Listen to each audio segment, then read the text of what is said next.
Bali, ito dahil na-open naman to sa mga media personality na nagdag ko doon si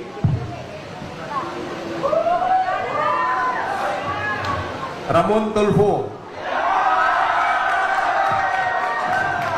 Saan? Sa Pro 87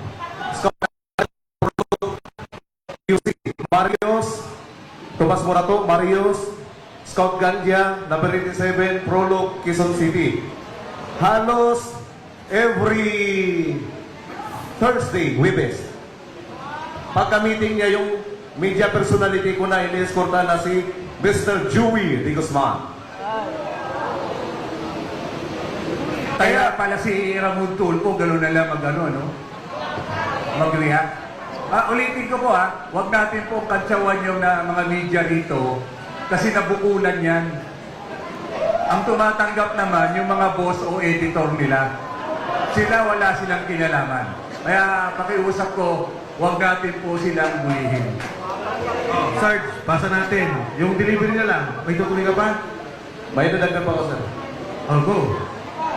Kaya ko nasabi na na-deliveran ko siya dahil every Thursday, hindi ko makakalimutan yan. Thursday ang meeting ng ng PR.